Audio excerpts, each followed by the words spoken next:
Halo, selamat pagi Aga Kareba, pemirsa. Seputar iNews Sulsel pagi hari ini kembali menyapa Anda dengan serangkaian informasi yang sudah kami siapkan untuk Anda, di antaranya. Seorang gadis tewas usai aborsi karena dipaksa sang pacar.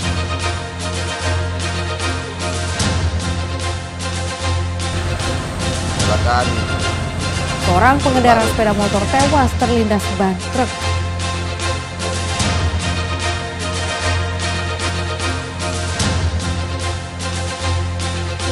Tradisi Maulid Nabi digelar secara unik di Desa Cikuang, Kabupaten Takalar. Bersama saya Rifa Majid, inilah seputar iNews Sulsel selengkapnya.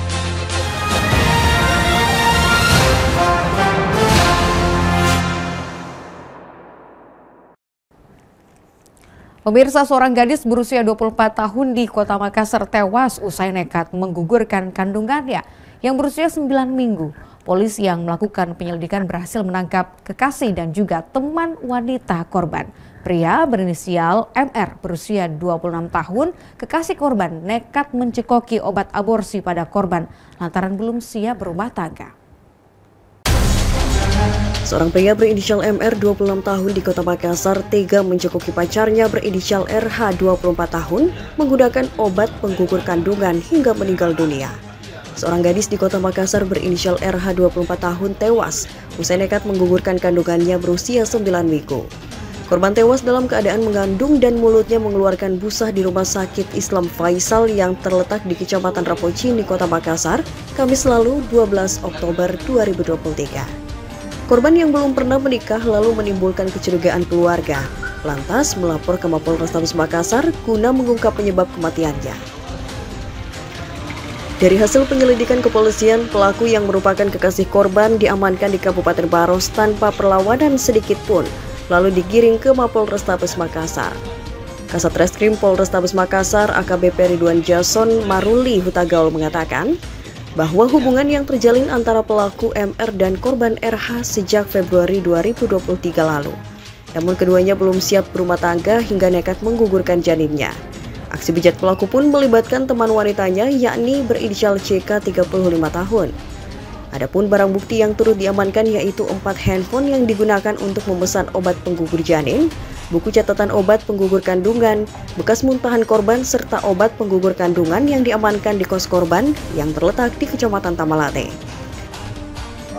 Kami mengamankan 2 tersangka, yaitu di mana korban seorang wanita inisial RLA,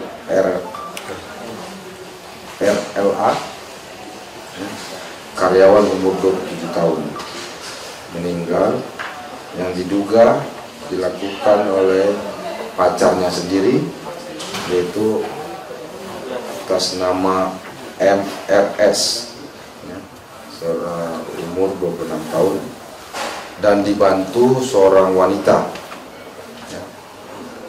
alias CKR, dan 2 biji lagi dimasukkan ke alat kelamin. Kau bantu? Iya Pak. Alasannya sampai tega begitu. Kenapa dilakukan pengguguran? Belum siap mempunyai anak. Istri sebelumnya ada anak? Ada Pak. Berapa? Istri sebelum 1. Kedua pelaku disangkakan dengan pasal 348 ayat 1 dan ayat 2 KUHP Pidana, junto pasal 55 ayat 1, pasal 56 KUHP Pidana dengan ancaman hukuman hingga 7 tahun penjara. Dari Makassar, Leo Muhammad Nur iNews melaporkan. Seorang pengendara sepeda motor pemirsa tewas setelah terlindas ban truk di Jalan Poros Kecamatan Turikale, Kabupaten Maros. Korban tewas di tempat dengan kondisi luka parah. Kecelakaan ini menghebohkan warga dan sempat menimbulkan kemacetan panjang.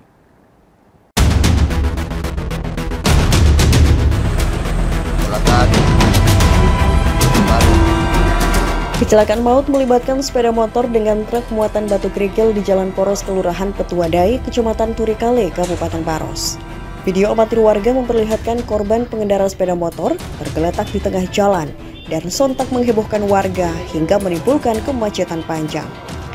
Korban diketahui bernama Syafarudin berusia 41 tahun, warga asal Kelurahan Tarwada, Kecamatan Turikale, Kabupaten Maros, tewas dengan kondisi luka parah di bagian kepala setelah terlindas ban belakang truk muatan batu kerikil yang dikendarai oleh sang sopir truk bernama Muhammad Ihsan berusia 28 tahun.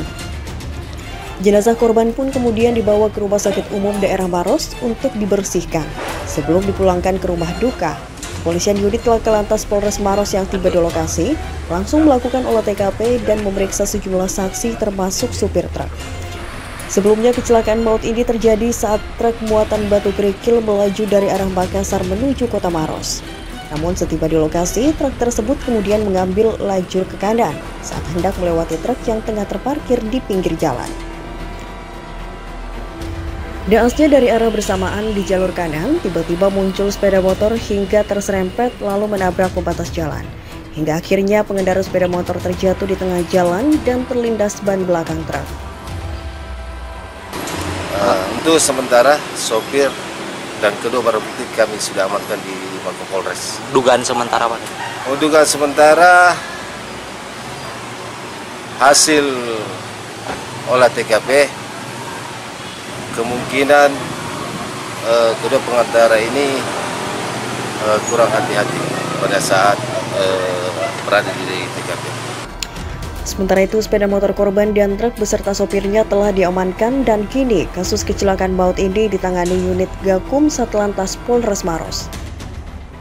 Dari Kabupaten Maros, Wahyu Ruslan, iNews melaporkan.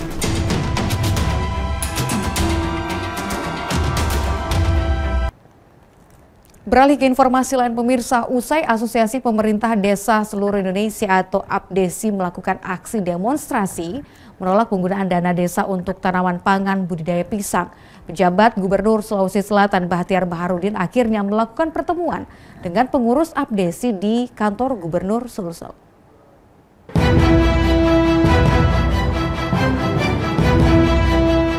Pejabat Gubernur Sulsel Bahtiar Baharudin menerima kedatangan Asosiasi Pemerintah Desa Seluruh Indonesia atau APDESI di kantor Gubernur Sulsel, Jalan Urip Somoharjo, Kota Makassar. Setelah sebelumnya APDESI melakukan aksi demonstrasi menolak penggunaan dana desa untuk tanaman pangan untuk budidaya tanaman pisang. Pemprov Sulsel kembali menegaskan surat edaran yang dikeluarkannya hanyalah sekedar himbauan dan bukan sesuatu yang wajib dilaksanakan. Usai pertemuan, Kepala Dinas Pemberdayaan Masyarakat dan Desa PMD Sulsel Muhammad Saleh mengatakan, polemik penolakan ini sudah usai. Pemerintah desa berhak menyesuaikan penggunaan desa sesuai aturan yang berlaku. Jadi semua teman-teman kepala desa tadi disilakan menggunakan dana desanya sesuai dengan aturan yang berlaku dan potensi yang ada di desanya. Saya kira itu sudah clear, tidak ada lagi bahwa surat edaran ini hanya bersifat himbauan saja. Sementara itu, Ketua APDESI Sulsel Andi Sri Rahayu mengaku akan menyampaikan kepada seluruh Ketua DPC APDESI se-Sulsel hasil pertemuannya dengan pejabat Gubernur Sulsel Bahtiar Baharudin. Aspirasi disebut sudah disampaikan dan Gubernur memberikan respon bahwa ini akan menjadi pertimbangan yang luar biasa. Seperti tadi sudah disampaikan Pak PJ bahwa silahkan mengikuti terkait dana desa, silahkan mengikuti apa yang menjadi arahan Kementerian Desa, kan seperti arahan beliau. Dia juga menyampaikan bahwa ini juga sudah berdasarkan hasil diskusi, kan seperti itu. Tapi pada prinsipnya kenapa kemudian kami menolak, ini dana rumah tangga kami, kan seperti itu. Yang mengerti dan paham itu kan kepala desa. Seharusnya teman-teman kepala desa ini didudukkan dalam rangka bagaimana kemudian menyampaikan aspirasi, lalu kemudian duduk bersama apakah ini akan berhasil atau tidak, kan seperti itu. 20-40% itu kan cukup besar ya kisarannya. Sebelumnya, polemik dana desa di Sulsel menjadi polemik setelah pejabat Gubernur Sulsel berkeinginan melibatkan anggaran dana desa dalam budidaya pisang hingga 40%. Jumlah tersebut dinilai APDESI melampaui juknis Kementerian Desa yang hanya menganggarkan 20% untuk tanaman pangan. Hingga akhirnya sejumlah kepala desa melakukan aksi unjuk rasa. Dari Makassar, Leo Muhammad Nur, iNews melaporkan.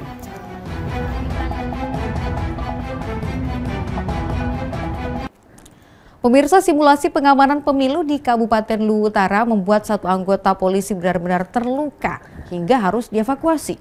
Korban terjatuh dan terpental ke trotoar akibat terkena tekanan air water cannon. Saudara-saudara.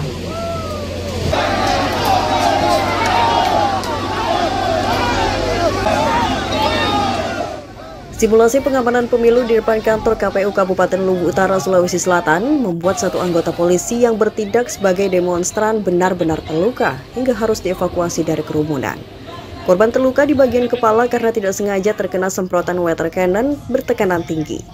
Aksi demo dari ratusan massa yang merasa dirugikan dalam pemilu melakukan pengerusakan dan membakar kantor KPU. Kepolisian pun bertindak tegas membubarkan massa dan menangkap sejumlah provokator. Selain personil Polres Luwu Utara, anggota Brimob Polda Sulawesi Selatan yang menggunakan persenjataan lengkap berhasil menyelamatkan dan mengevakuasi para komisioner KPU yang terjebak. Kapolres Luwu Utara AKBP Galih Indragiri mengaku, jika simulasi ini dilakukan sebagai upaya mengantisipasi kejadian sebenarnya saat pelaksanaan pemilu 2024 mendatang.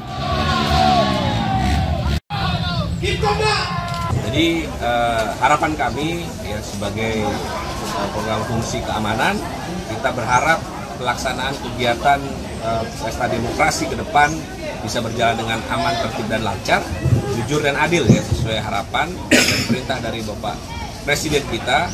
Dan kami harapkan di Kabupaten Luwu Utara ini juga masyarakat bersatu padu menggunakan hak pilihnya pada saat hari H ya, tanpa melakukan hal-hal yang tidak diinginkan. Pelaksanaan pemilu 2024 mendatang diharapkan dapat berjalan aman, lancar, dan jujur. Dari Luwu Utara, Nasruddin Rubak, iNews melaporkan.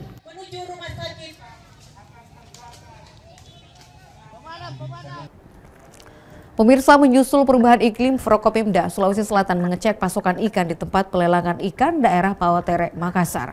Selain mengecek harga ikan, PJ Gubernur Sulawesi Selatan bersama dengan Wali Kota juga memastikan ketersediaan ikan yang sebentar lagi akan memasuki musim timur. Biasanya cenderung produksi ikan meningkat.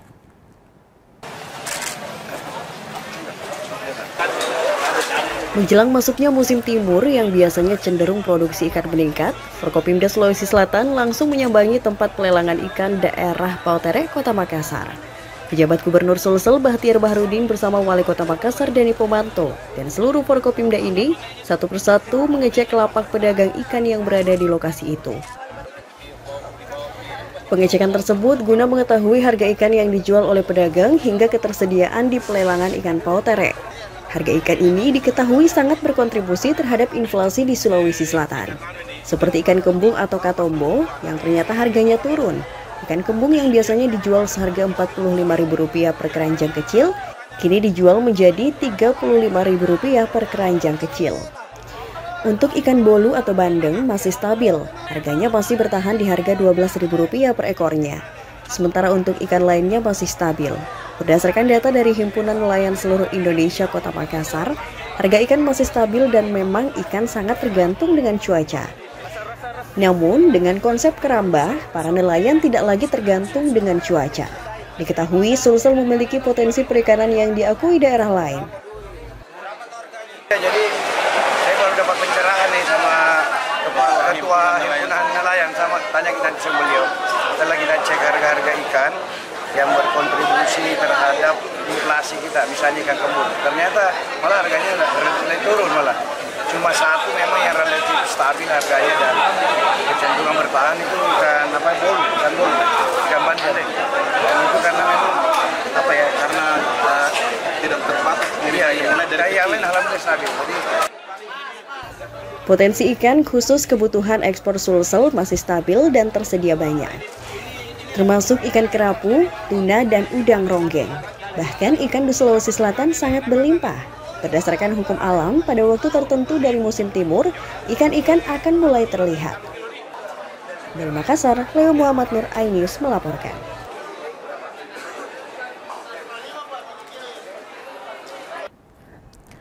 Pemirsa, usai jeda kami akan kembali dengan informasi lain, diantaranya 3.201 tempat pemungutan suara masuk zona rawan. Selengkapnya sesaat lagi di seputar iNews.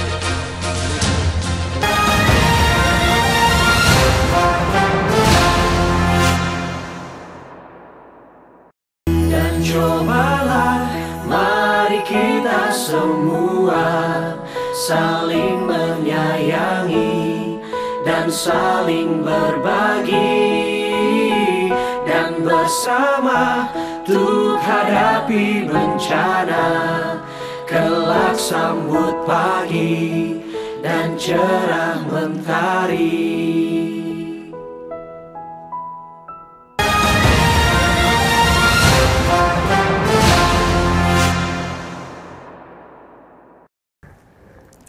Kembali di seputar Ayu Sulsel pemirsa, relawan Solidaritas Ganjar Pranowo atau Sigap yang tersebar di 24 kabupaten kota di Sulawesi Selatan menyatakan diri siap untuk mendukung Ganjar Pranowo sebagai calon presiden. Deklarasi ini dilakukan secara serentak dengan ditandai pelepasan 44 balon merah putih dan pemasangan rompi kepada relawan dari Ketua Tim Pemenangan Daerah Sulawesi Selatan.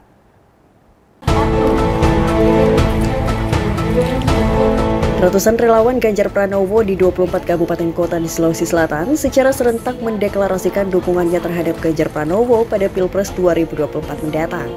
Dukungan itu dilakukan melalui offline dan online di posko pemenangan Solidaritas Ganjar Pranowo atau Sigap yang terletak di Jalan Jenderal Sudirman, Kota Makassar.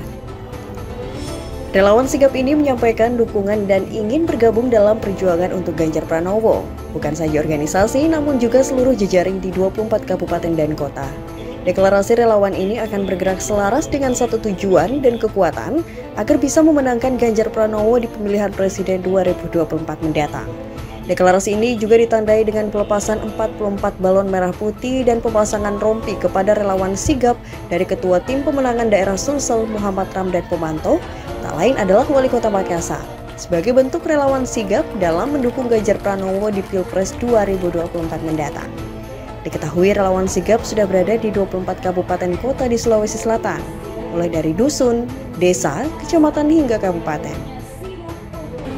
Saya kira saya kebetulan memimpin tim TPD, tim pemenangan daerah. Itu terdiri atas partai-partai dan saya bikin slot untuk para relawan. Jadi kita bergerak selaras dengan gaya masing-masing, silahkan. Kan relawan itu gayanya masing-masing. Tapi satu tujuan. Ya ada lewat samping, ada lewat atas, lewat bawah, macam-macam. Nah, kalau partai kan rigid. Nah, sehingga dari dua hal inilah menjadi kekuatan kita di dalam pemenangan Ganjar Pranowo. Usai deklarasi, relawan Sigap akan menggelar roadshow ke seluruh kabupaten di Sulawesi Selatan untuk melakukan program-program memenangkan Ganjar. Dari Makassar, Leo Muhammad Nur Aidius melaporkan.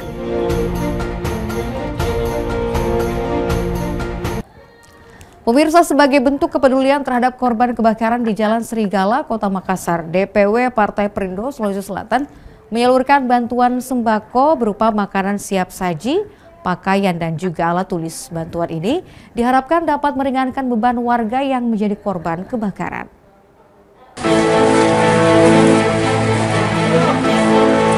Melalui rating rescue, pengurus DPW Partai Perindo Sulsel menyalurkan bantuan kepada puluhan kepala keluarga yang menjadi korban kebakaran di Jalan Serigala, Kota Makassar, Sulawesi Selatan beberapa waktu lalu.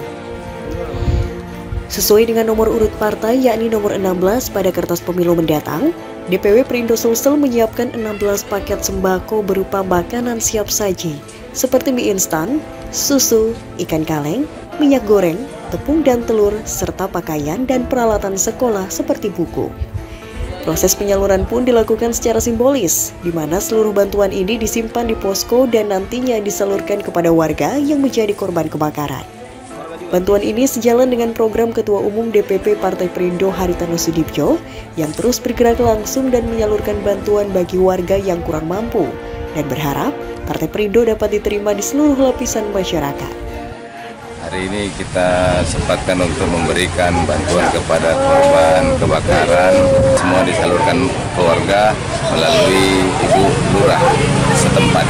Ini bantuan dari Perindo langsung, inisiatif Perindo yang melihat dan tanggap kepada warga yang sedang mengalami duka kebakaran. Di Makassar, Tim Liputan iNews melaporkan.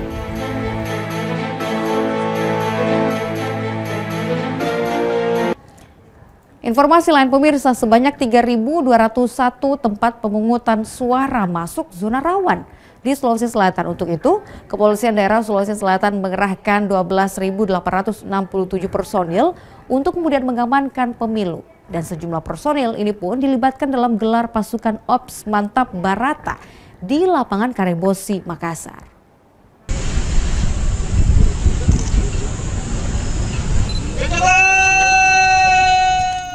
Kepolisian Daerah Sulawesi Selatan mengerahkan 12.867 personel untuk terlibat dalam pengamanan pelaksanaan pemilu 2024. Hal ini setelah dilakukan analisis terhadap 3.201 tempat pemungutan suara masuk zona rawan dari total 26.357 TPS di Sulsel. Sebagian personel ini pun langsung dilibatkan dalam gelar pasukan Ops Mantap Barata di lapangan Karebosi, Makassar, Sulawesi Selatan pada Selasa pagi tadi. Kapolda Sulsel Inspektur Jenderal Setio Budi Mumpuni Harso mengatakan, jumlah personel dari kepolisian itu akan dibantu setidaknya 1.700-an personel dari jajaran TNI, unsur pemerintah dan beberapa satgas turut serta dalam pengamanan pemilu. Setio mengaku berdasarkan zonasi dilakukan Mabes Polri, Sulsel tidak masuk dalam 5 provinsi zona sangat rawan pemilu. Untuk saat ini kondisi Sulsel dinilai masih aman dan belum masuk kategori sangat rawan. Meski demikian, pihaknya mengantisipasi jika sudah ada penetapan calon presiden dan calon wakil presiden, capres-cawapres. Semuanya dianggap rawan, ya tidak ada yang tidak rawan, sehingga kita tidak boleh underestimate. Kita tetap mengantisipasi semuanya untuk kesiapsiagaan kita. Untuk jumlah TPS-nya seluruhnya itu ada 26.357 TPS di Sulawesi Selatan. Untuk yang sangat rawan tidak ada. Ini nanti melihat dinamika di lapangan, karena belum diputuskan capres-cawapres siapa, ini juga berpengaruh tingkat kerawanan daerah. Kemudian yang sangat rawan, tadi sangat rawan nihil, kemudian yang rawan itu 3.201 TPS, kemudian yang kurang rawan 23.146 TPS. Kemudian ini harus diantisipasi oleh 12.867 personel yang sudah disiapkan. Sementara itu, pejabat Gubernur Sulsel Bahtiar Baharudin mengaku siap membantu TNI Polri dalam menyukseskan pemilu damai di Sulsel. Persiapannya dan pelaksanaannya luar biasa.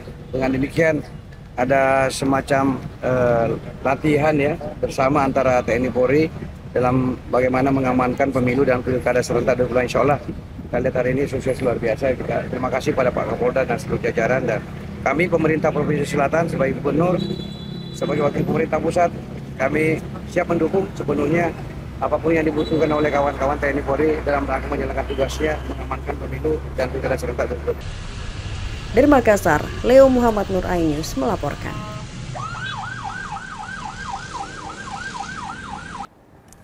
Wali Kota Makassar Muhammad Ramdan Pomanto secara resmi menutup turnamen Liga Anak Lorong Soekarno Cup 2023 di tingkat Kota Makassar. Di turnamen Liga kali ini, tim ke-11 dari Kecamatan Talo berhasil menjadi juara dengan hadiah 20 juta rupiah. Ada apa? Masih dapat dikuasai tadi. Bagus nomor punggung 17. Angkat dia ke depan. Kiper lebih dulu. Laga final Liga Anak Lorong Soekarno Cup 2023 berlangsung seru di lapangan bola Telkom Makassar, di mana babak final Liga Anak Lorong tingkat kecamatan ini mempertemukan tim ke-11 sepak bola dari Kecamatan Talo versus tim ke-11 sepak bola dari Kecamatan Rapocini, dan dimenangkan tim Talo dengan adu penalti dengan skor akhir 4-2. Liga Anak Lorong Soekarno Cup tingkat kota sekaligus tingkat Sulsel telah selesai ini ramai sekali karena ada 15 ke-11 yang direkrut dari 153 kelurahan. Pemain-pemain terbaik dari seluruh kecamatan selanjutnya akan berlaga di tingkat nasional pada 20 Oktober 2023 di Manado, Sulawesi Utara. Turnamen liga ini dimenangkan oleh tim ke-11 dari Kecamatan Talo dengan hadiah 20 juta rupiah. Sedangkan juara 2 dimenangkan Kecamatan Rapocini dan juara 3 bersama dimenangkan Kecamatan Beringkanaya dan Tamalan Rea. Penutupan turnamen Liga Anak Lorong ini ditutup dengan pertandingan persahabatan antara tim sepak bola pemerintah Kota Makassar dengan tim sepak bola DPRD Kota Makassar. Sebelumnya turnamen Liga Anak Lorong ini diikuti 15 tim dari seluruh kecamatan sekota Makassar. Liga Anak Lorong U17 ini menjadi bagian penting pencarian bibit-bibit baru dari cabang olahraga sepak bola yang dapat mewakili Kota Makassar di turnamen nasional maupun internasional. Kenapa kita pakai Liga Lorong? Karena memang di sini sudah hampir kita sudah kehilangan kampung lah. Semua sudah jadi lorong, yang insya Allah tidak usah berkecil hati. Juara itu karena memang harus ada urutannya. Pada prinsipnya adalah kita mentalent scouting bakat-bakat anak-anak kita untuk dijadikan kesebelasan Kota Makassar yang sekaligus kesebelasan Sulawesi Selatan. Sebentar lagi kita akan bertanding sekitar tanggal 20 di Manado. Ya insya Allah di Manado, dan insya Allah kalau kita lolos kita akan bertanding di Gelora Bung Karno tanggal 5 November. Saya yakin dan percaya teman-teman telah melakukan talent scouting atau pencarian bakat dari semua kesebelasan di kecamatan. 23 orang akan keluar dan insya Allah akan menjadi satu kesebelasan di bawah usia 17 tahun. Liga ini juga merupakan prakualifikasi menuju pertandingan Soekarno Cup 2023 yang akan digelar di Stadion Gelora Bung Karno pada November mendatang. Selanjutnya, pemain-pemain yang telah dipilih akan segera berlatih mempersiapkan diri berlaga di Soekarno Cup tingkat regional di Manado, Sulawesi Utara pada 20 Oktober 2023. Dari Makassar, Muhammad Fadli Ainus melaporkan. Luar biasa sekali. Ucapkan banyak terima kasih kepada seluruh masyarakat dan juga seluruh anak muda pemain bola yang sudah berkontribusi meramaikan acara dari Liga Anak Lorong Soekarno Cup 2023.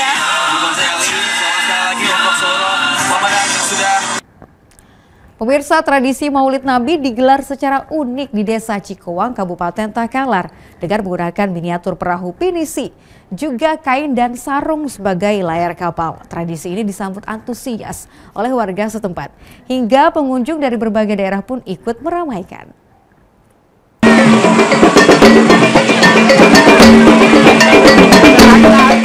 Dalam rangka memperingati Maulid Nabi Muhammad SAW, warga Desa Cikowang menggelar Maulid Lompoa yang merupakan tradisi tahunan pada bulan Maulid.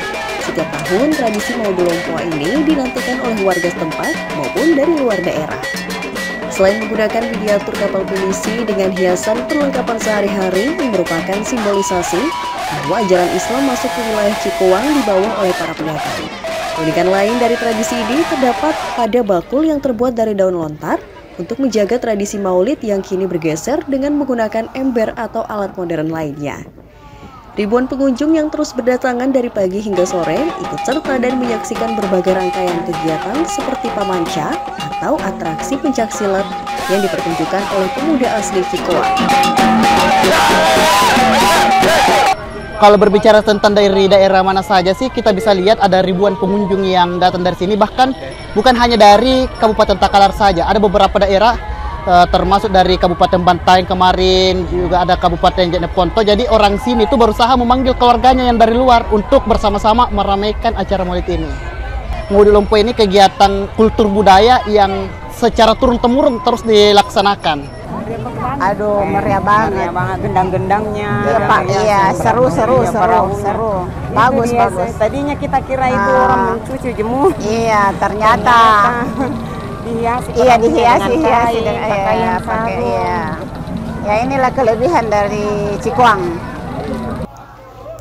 Selain itu, tradisi ini juga terkenal dengan ritual arate, yaitu membaca pujian dalam bahasa Arab yang ditujukan kepada baginda Rasulullah. Prosesi ini merupakan inti dari Maulid Lompoa yang dipimpin langsung oleh Andre Guru. Ini kayak di perahu kan, pertama datangnya Syekh Jalaluddin itu yang dari Barombong naik pakai tikar sejadah sampai dihanyut di Cikowang. Di sini mempunyai anak. Di sini mempunyai anak 3 orang. Satu Syekh Baginda Umar, satu Syekh Sahabudin. Jadi waktu Syekh Sahabudin ke Butong, ke Sulawesi Tenggara, di situ media menyebarkan agama Islam. Jadi pada saat agama Islam ada di Butong, setiap tahun itu mulai dari bulan Safar, itu kan Safar baru Maulid. Bulan Safar sudah mulai pakai perahu ke sini. Makanya itu digambarkan itu ini seperti ini. Setelah ritual arate dilaksanakan, warga dan seluruh pengunjung saling berebut bakul dan aneka makanan khas Maulid. Selain peringatan Maulid Nabi dan berburu makanan khas Maulid, tradisi ini juga dijadikan sebagai ajang silaturahmi dan menanamkan sikap gotong royong antara masyarakat selama prosesi Maulid berlangsung. Dari Takalar, Arifuddin Rafida, iNews melaporkan.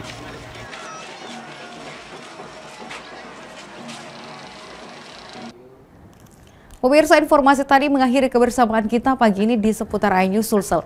Terima kasih banyak atas perhatian Anda. Saya Rifa Majid beserta kerabat kerja yang bertugas pamit undur diri. Salam kita pada salam dan salam sehat.